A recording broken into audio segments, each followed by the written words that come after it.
For the finale of our Mamapalooza podcast festival, I thought it would be fun to pull together some of my top moments and favorite moments from some of the expert interviews that we did over the course of this last month. We chatted about so much during this festival, from exercise during different trimesters, exercise postpartum, sex, rehab, pelvic health for both mom and dad. We talk about creatine and its effects on pregnancy and postpartum. We talk about breastfeeding. We talked about male fertility. We covered so many topics, and I wanted to just kind of pull them together today to highlight some of my favorite moments and some of the moments that have really stuck with me even after the interview, because I'm consistently pointing people back to these specific moments during conversation because they've just stuck with me and I really learned a lot. So I wanted to say thank you so much to all of the experts that were so willing to give up some of their time to come share their expertise and education with us. I learned so much. I had so much fun interviewing.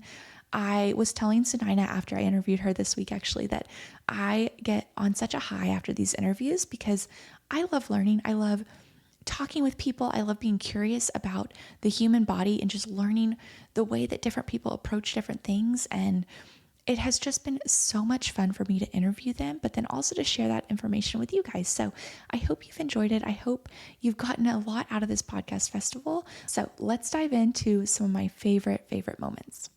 During our interview with Coach Jess and Coach Sayi, who are the two pregnancy and postpartum certified coaches and the creators of the Rebuild program, we chatted about some of their top tips and tricks for how to maintain mental sanity during pregnancy, especially when comparison is at every corner. I keep saying this, but I mean it. Get off the internet. Mm-hmm. You know, I think to Jess's point, if you want to confirm your bias in some way, if you want to confirm your fear in some way, if you want to do it, you're gonna, and then it's going to stick in your brain and then it'll be so hard to get out. And so every friend of mine who gets pregnant, or even Glenn who falls pregnant, I'm like, hey, think of 5 of your friends, people you know who have had babies. Mm-hmm. Pull someone who's super crunchy, pull someone who was like, give me every medicine in the book, and ask them questions. Don't seek counsel from the wide web. You know, it's a cesspool out there, and you're in such a tender time that you're going to cling to things you probably didn't realize you'd cling to. And so I have found that, like, find your people, find your inner circle, and then stick with them throughout your pregnancy. Like, get off the internet, ask them questions. There are also huge mental challenges during pregnancy and postpartum, especially when it comes to body image and adapting to your new physical body during this like highly transitional phase in your life. So I wanted to double underline Coach Jess's thoughts on this and just her motivational hype speech on this exact topic. I think that a lot of where we operate to is very much in tension between these kind of two dichotomies of the pregnant postpartum body of, hey, your body just did so much. It's doing so much. Yes. Like you just grew an extra organ. Right. And then discarded it. Yeah. You grew a human. Yeah. And then pushed it out. And now maybe you are also producing milk to keep that human alive. Like your body just went through more in the last 9 months than it has been through in its existence. Like, so let's give your body all of the grace to recover, to feel weird, to look different than it used to, because it just did the most incredible thing. Like truly, it has done something awe-inspiring. On the other side of that is also, hey, your body just did this really hard thing. You're so much stronger than you realize. Like you pushed this baby out, or you endured a major abdominal surgery. Like you are so much stronger, because I think that a lot of women are afraid because they're afraid it's gonna hurt. They're afraid they're gonna do something worse. And so reminding them of how strong they are too, and how resilient their body is. And so it really is kind of just finding the sweet spot between those two sides of, your body just went through so much and we need to give it time to recover and to build it back up. But also, we can do it. You're strong. You're freaking so strong. Freaking strong. Yeah. You can absolutely do this, and let us come alongside you and do this hard thing together, because I can see that you're doing it. It's working. Your body, it may not feel like it, but I see those muscles in there. I can feel them firing. We just have to give them some time and encourage them. We ended chatting about some common myths and pet peeves that they hear all the time when working with clients. So Coach Sadie debunked one of her biggest pet peeves, in addition to where the world of postpartum fitness has shifted to today. Myth number 1, you're ready to go at 6 weeks. Yeah. Again, it is the year 2025 and we are still under this mindset, which it really is just like, okay, cool. We still have a lot of work to do, and that kind of gets me fired up. But we're in this mindset, I should be healed from this major physical trauma in 6 weeks. I've had 2 ACL reconstruction surgeries. Yeah. 6 weeks. I wish. It took me months. Oh my gosh, no kidding. Years to get that knee to do what it needs to do. And that was just 1/10. Yes. That was not this whole situation. Your whole body goes through this literal trauma. It's not going to take 6 weeks. It's taking up to 2 years. And that is, we have skipped the minimum time frame for women and just said, hey, it could take 2 years, And truly for me, while that first year was for both kids, was very rebuildy, right? Like I was still going really light. Like I was tempering my intensity, I was building endurance back. It was at a year postpartum where I was like, okay, cool. Let's turn it up a little bit. And then let's test it out. And then I still got injured. I still had a couple back issues, as a result of just super tightness and immobility because you can't rotate anymore when you're pregnant. It's like, and that's another thing too. Like people don't think about that. And that's something we incorporate in our program. Like we do a lot of rotational work now after I got injured because I was like, we should be able to do that, Yeah. And so the myth of like this random arbitrary, 6 minimum time frame is so silly.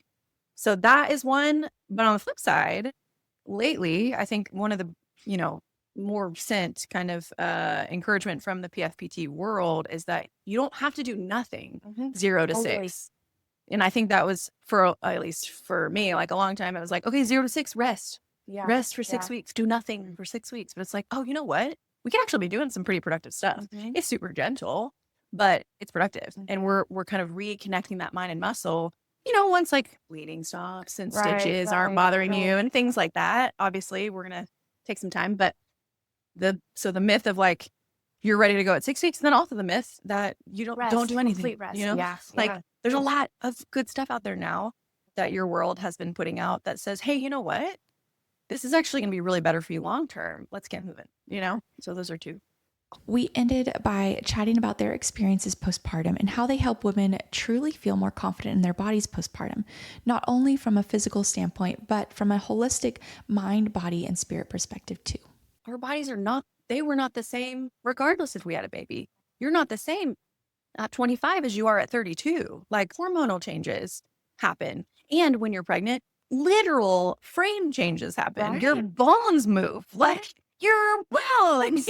You can't lose weight off your bones. That doesn't make sense. And so it's like talking about that stuff becomes a priority for me because I'm just like, hey girl, your ribs expanded. That's why your bra doesn't fit anymore. And that's okay. Get a new bra.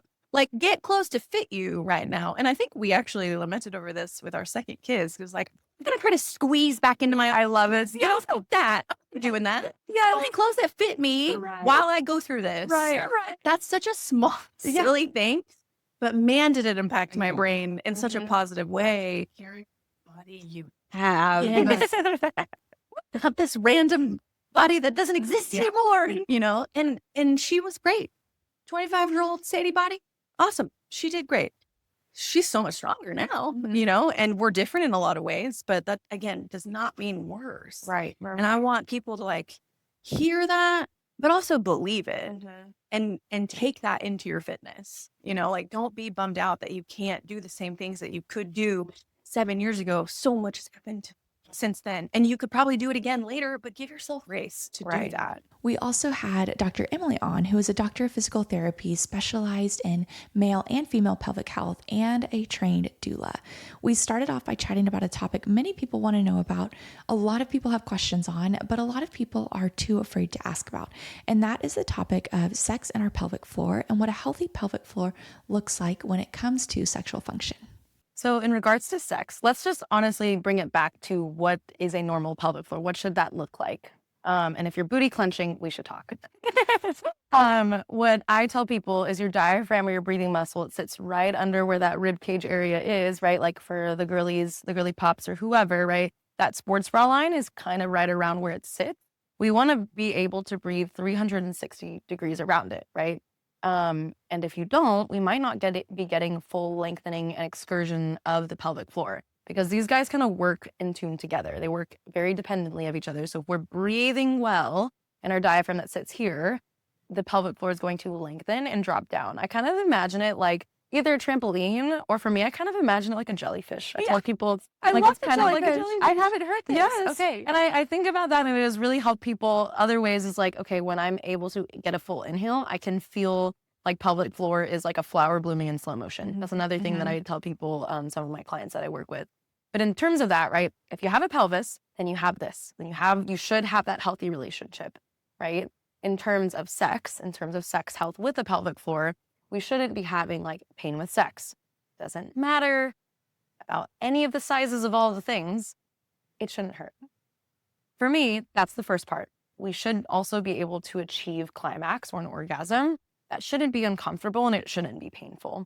Another thing is like, are we able to like feel comfortable during sex, after sex? Some people tell me, okay, well, sex isn't painful, but it's after. I feel really sore after, it's painful after, and I'm just aching. Yeah. Those are things that like, for me, that is not normal, right? Normal is I'm able to have an orgasm comfortably. I'm able to be in different positions without pain. There's no like tenderness or discomfort at initial insertion or deep. Those are like big components of what I think of a healthy pelvic floor with sex health. We also, of course, chatted about what someone can do if they experience pain with sex or soreness with sex, or have difficulty with penetration or tampon insertion. So Dr. Emily gave us a few tips and tricks and mobility exercises and things that she works on with clients to help with this.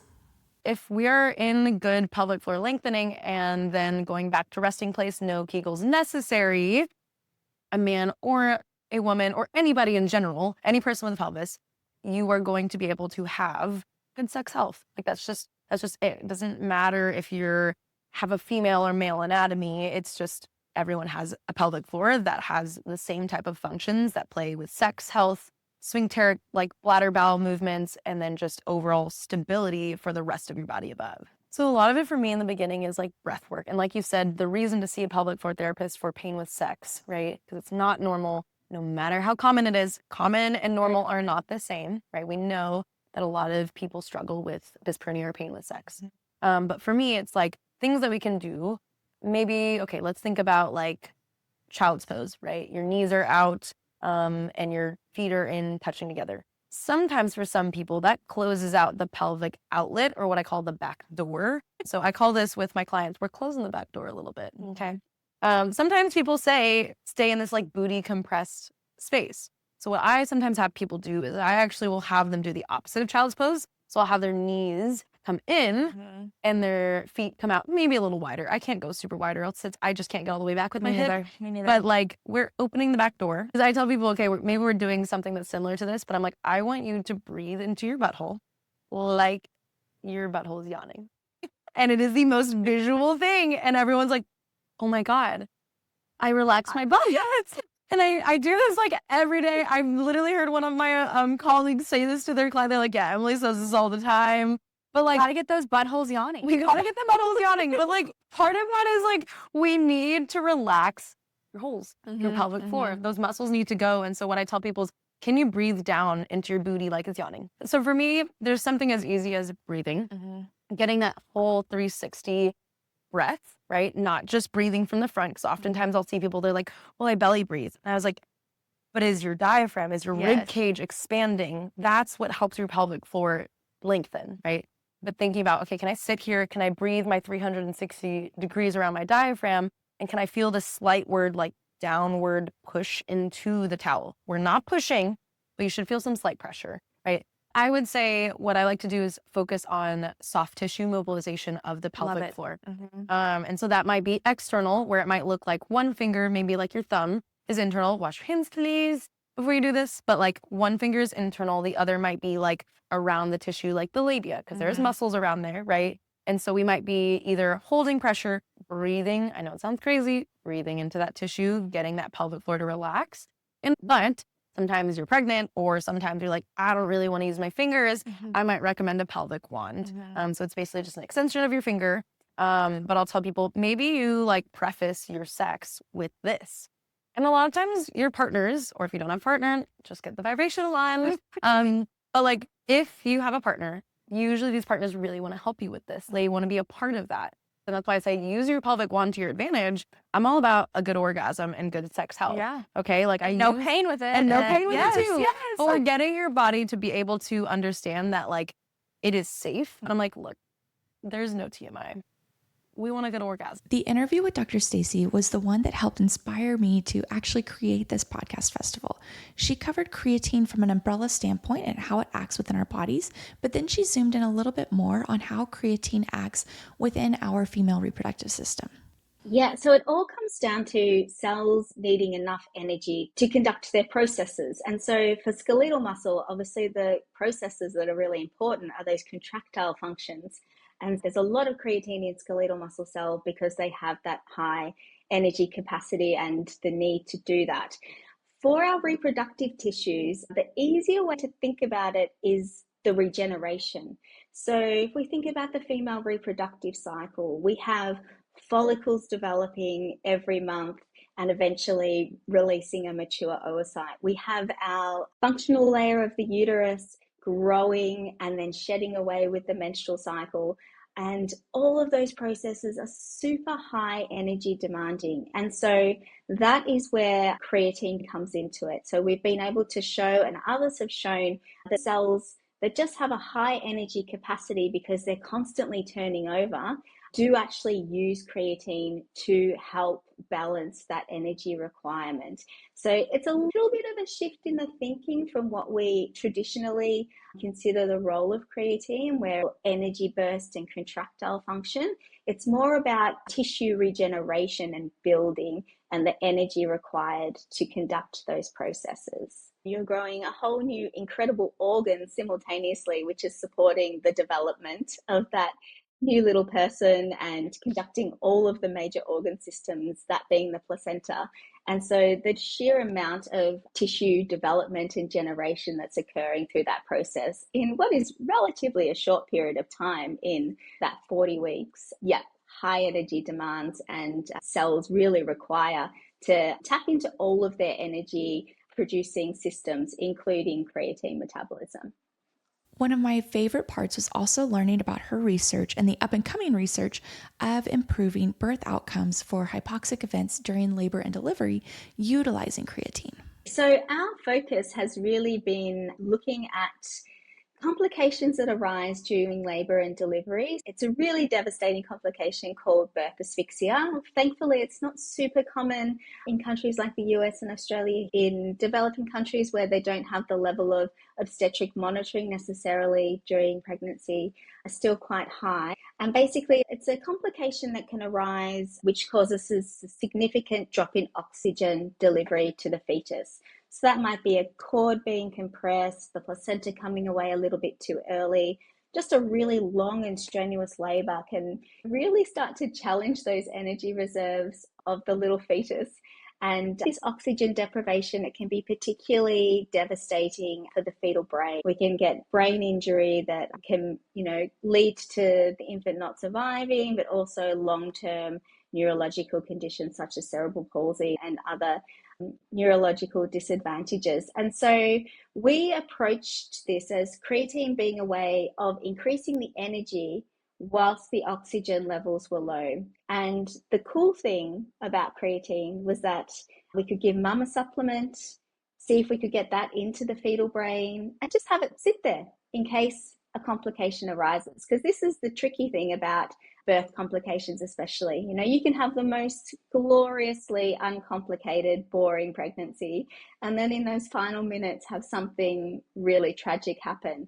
And so the creatine could sit there as an insurance policy, as a way that the fetus can continue to produce energy if there's a complication that arises where oxygen and nutrient delivery is shut off. And what we found through animal models particularly is that if we do increase the fetal creatine levels, particularly in the brain, but also in other organs, and then subject the fetus to oxygen deprivation at the time of birth, that the fetuses do much better. We have higher survival rates across our mouse, and we also use sheep quite often for pregnancy research. We've looked really intricately at metabolism of the brain. The brain is doing much better at maintaining those oxygen levels. And then we don't see some of the key complications associated with oxygen deprivation in the fetuses as well. So we see less seizures postnatally, we see better behavioral outcomes and better survival, as I said. So it's almost this idea of using creatine as an insurance policy for these complications that arrive. I guess not too dissimilar to how a lot of people use folate for the potential development of spina bifida. You know, there's not a huge number of babies that will have that complication, but we can use a safe and simple nutritional intervention to safeguard against it. And our approach to using creatine for the fetus has been similar.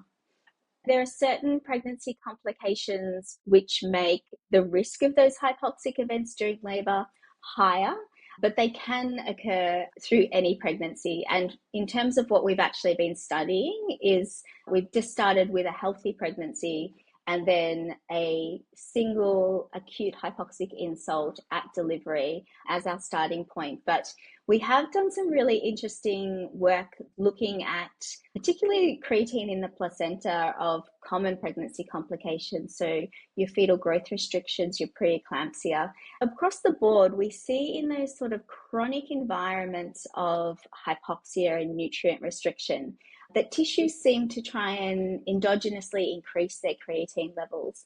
So the placenta with FGR has higher creatine, the preeclamptic placenta has higher creatine. When we studied labor in women, so healthy labors, we see some interesting associations between the labor length and the sort of energy intensity of the labor and the amount of creatine being delivered to the fetus. We've got insights from some of our studies to suggest that the creatine might be more beneficial for some pregnancies over others, but by just studying healthy pregnancies and a direct insult, we can say, okay, it could be potentially useful for everybody. And if these other complications arise, we would just assume that they would also be beneficial. We also chatted about creatine throughout pregnancy and what the current research is leading her to hypothesize about potential dosing recommendations of creatine during pregnancy and her thoughts on the future research of creatine's potential role in helping with miscarriages. We've kind of taken the position of sort of focusing on the third trimester in terms of understanding what dose of creatine to take.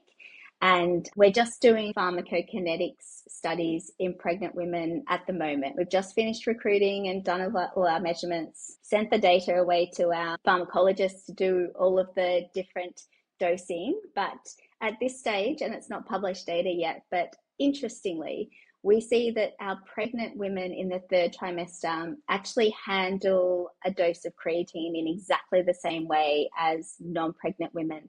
So if they take 5 grams of creatine, we see a peak in plasma creatine around an hour and a half, 2 hours later, and then it slowly tapers away across the next 8 to 10 hours. So we actually thought that it would be quite different in pregnancy because, you know, there's way more blood flowing around your body. You've got fetus taking up creatine, the placenta taking up creatine, changes in gut motility, changes in kidney excretion function.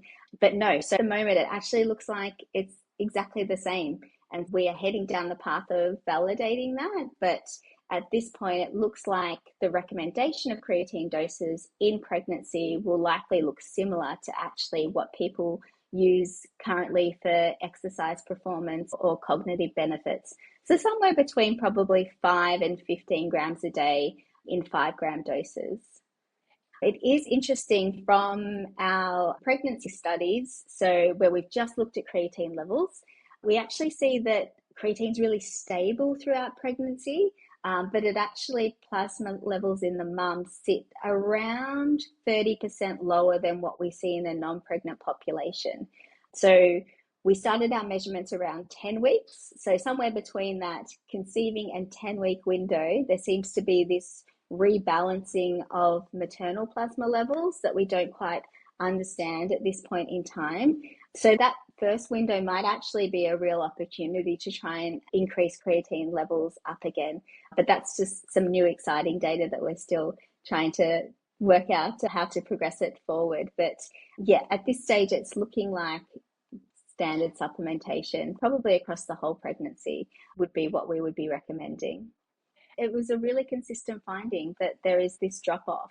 And so that's just the body not having the capacity to keep synthesis up and to keep absorption up when, you know, there are other places for the creatine to go when you're pregnant. There's the placenta, the fetus, that kind of thing. Whether it's detrimental, whether it's just a natural thing that happens, we don't know, or whether if there's complications in that first 10 weeks, whether if you did have more creatine available, some of those complications might not occur, is a super interesting question that we'd like to get at too.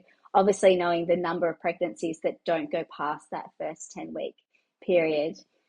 And we do have a little bit of evidence. I mean, a lot of miscarriages in that first 10 weeks, which is super common, like 1 in 4, which I always like to mention because I think a lot of women are still not super familiar with how common miscarriage is in that first, particularly 6 weeks, but 6 to 10 weeks. And it's important to know that if you're in that situation, you are certainly not alone.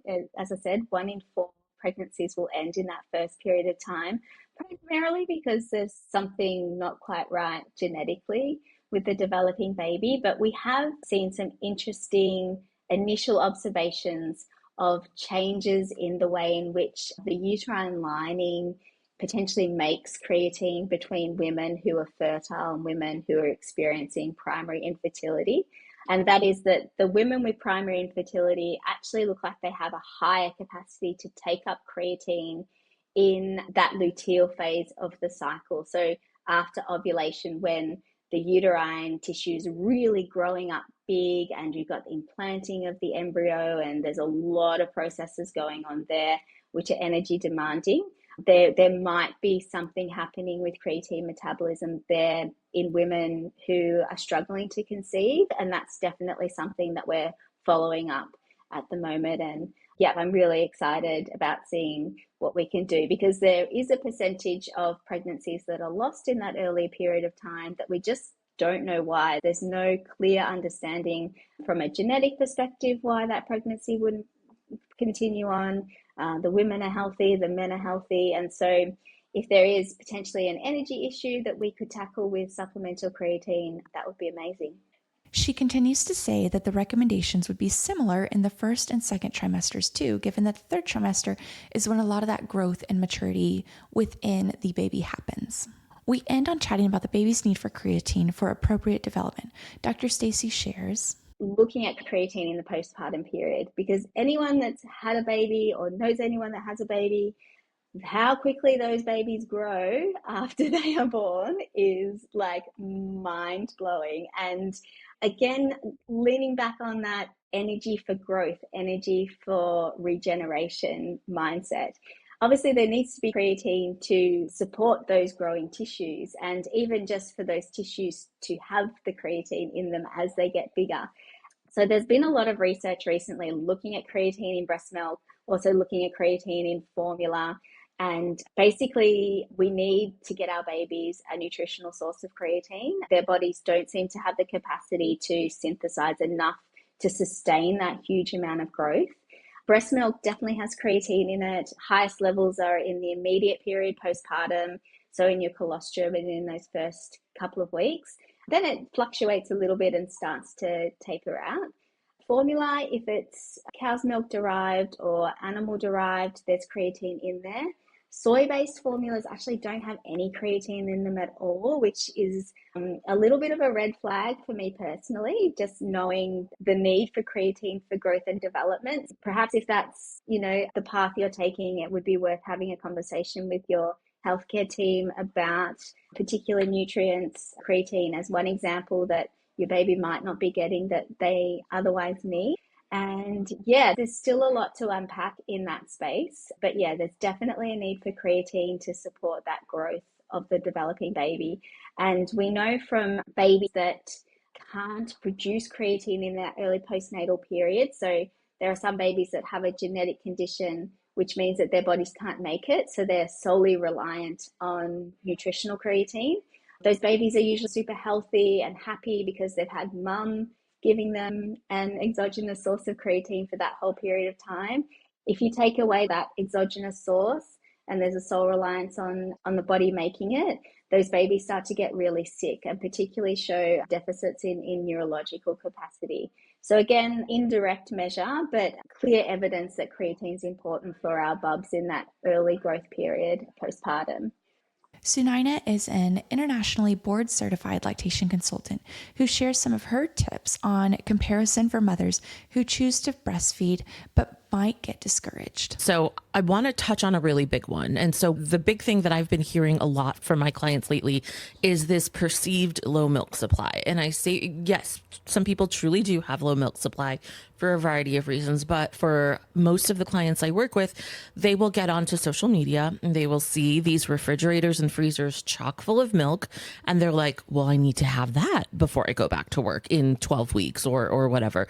But really, you don't need to have all of that.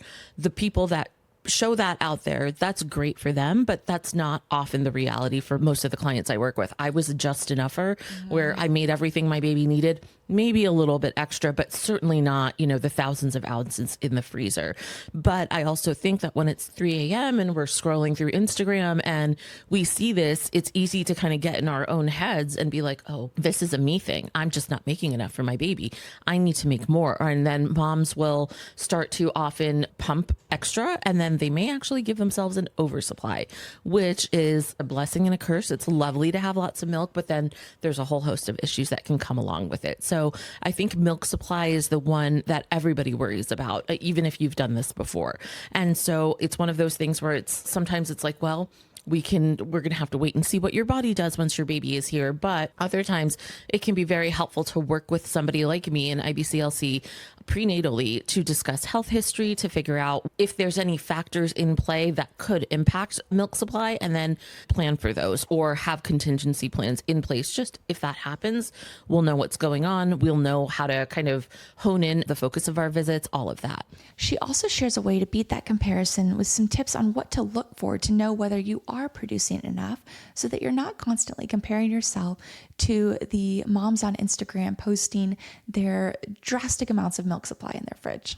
So on day 3, they should have at least 3 wet diapers and at least 3 dirty diapers. And that's how we know that baby is getting enough, or that's kind of a rough estimate to know that baby is getting enough. Sunayana also enlightens us on the diet a mom should follow in order to know that her baby is being fed in a super healthy way. And she also shares objective measures on protein intake and caloric intake. That is a great question. So that's a question I get a lot. Is there a special diet that I should be eating? So ideally, yes, you do want to have extra protein in there, 25 grams higher than somebody that's not lactating. So it's definitely important to have extra protein. In general, you do need to consume about 500 extra calories for the moms once they get their clearance to go back and work out or to whatever they want to do.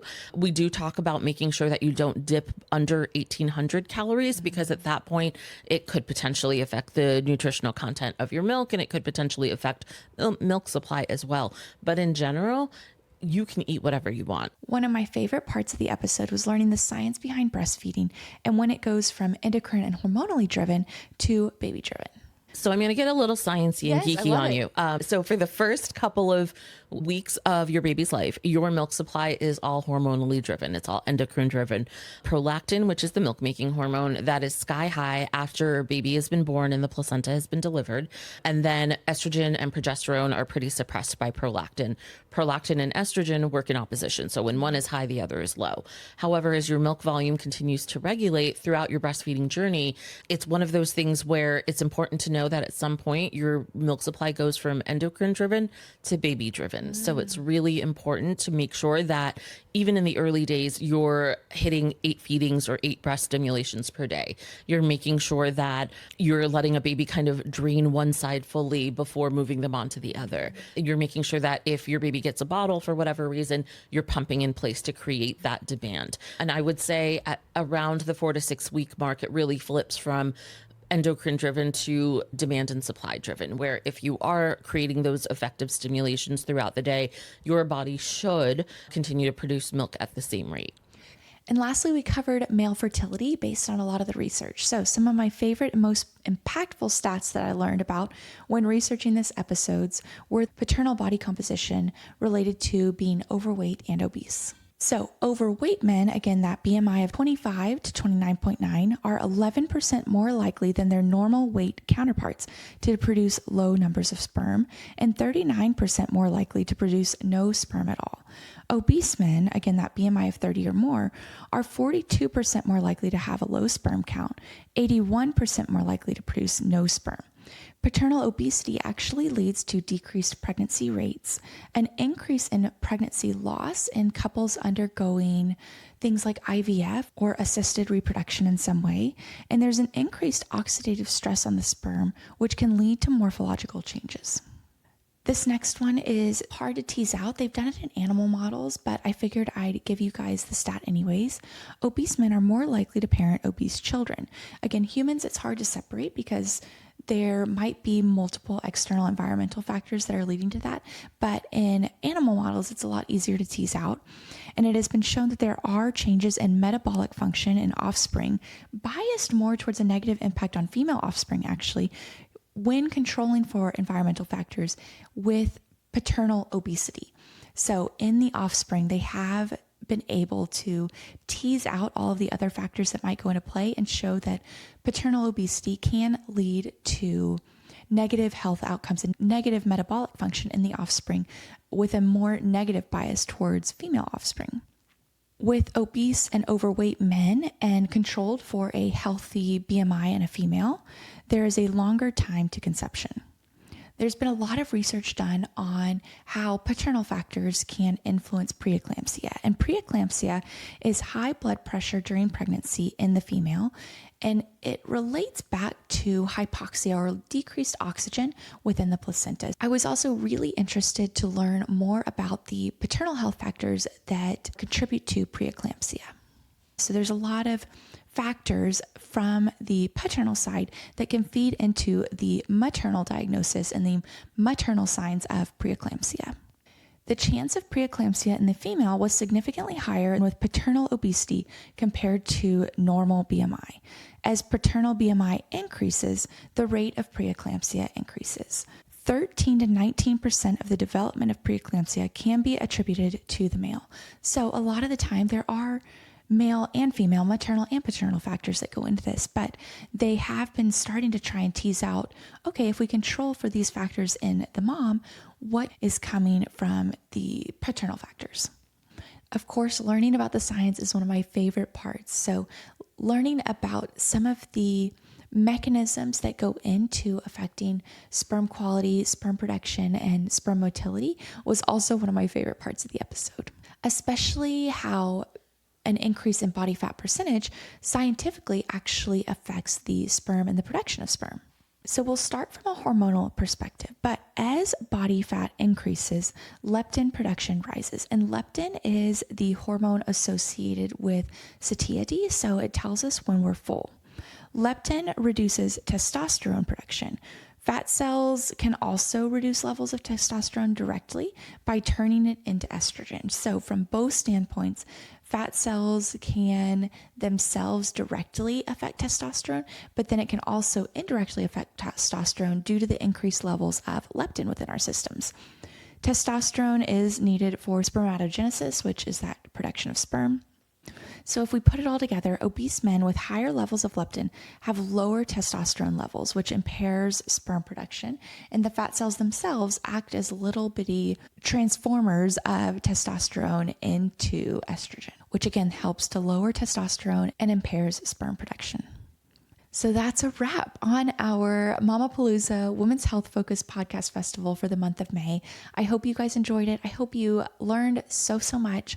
I hope this compilation episode just sort of reminds you of all that we have learned, all that we have covered. I hope you enjoyed it just as much as I did.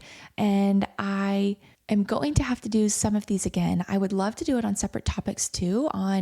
I know the month of May, the month of mothers, it just seemed right, but I do want to do these podcast festivals sort of throughout the year just to sprinkle in this very concentrated effort of topics and genres, let's say, throughout the years. So let me know what other podcast festivals you want to learn about or other topics you want to learn about, because I have loved getting to reach out to people to just meet them, learn about what they're doing, be educated by them, learn their expertise, learn their research. It's just been so much fun. So I hope you guys got so much out of it. I've enjoyed putting it on. Thank you to all of those who've listened, all of those who've shared. This has been so much fun to see how many new people this podcast festival is reaching, because that's my whole goal, is to really share this information on a broader platform. So I hope you guys enjoyed this podcast festival, enjoyed this compilation episode, and I'll see you guys again on the next episode of Wellness Fixes the Pod.